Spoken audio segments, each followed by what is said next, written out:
বাড়িতে কেউ না থাকার সুযোগ নিয়ে এক গৃহবধূকে শ্লীলতাহানির চেষ্টা, পুলিশের জালে গ্রেপ্তার অভিযুক্ত যুবক। শান্তিপুর থানার ফুলিয়া এলাকার এক গৃহবধূ শ্লীলতাহানির চেষ্টার অভিযোগকে কেন্দ্র করে চাঞ্চল্য ছড়িয়েছে।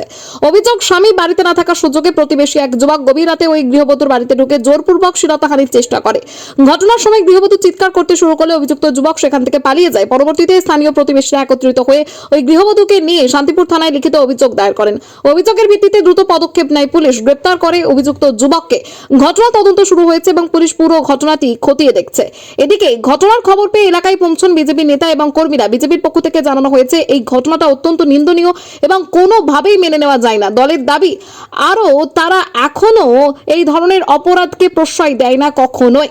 পাশাপাশি প্রশাসনের সঙ্গে কথা বলে অভিযুক্তদের বিরুদ্ধে যথাযথ আইনি ব্যবস্থা গ্রহণের দাবি জানানো হয়েছে। ঘটনাকে কেন্দ্র করে এলাকায় উদ্বেগের পরিবেশ তৈরি হয়েছে। পুলিশ সূত্রে খবর, তদন্ত এগিয়ে নিয়ে যাওয়া হচ্ছে। অভিযুক্তের বিরুদ্ধে আইন অনুযায়ী প্রয়োজনীয় ব্যবস্থা নেওয়া হবে বলেও আশ্বাস দিয়েছে পুলিশ। রাত্রে ঘরে শুয়েছিলাম, রাত 3টে নাগাদ জানলা দড়ি ছিঁড়ে ঘরের মধ্যে লোক ঢুকেছিল। লোক ঢুকে আমার দেহের উপরে উঠেছে, ঠোঁটে ঠোঁট দিয়েছে, মুখে মদের গন্ধ ছিল। আমি হাসতে করেছে, আমি চিল্লিয়ে আমার ছেলেকে ডেকেছি।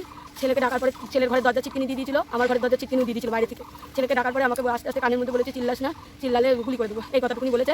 আর তারপরে রাত 3টে। মানে আমি যে আমার সাথে এরকম করেছে তার শাস্তি হোক।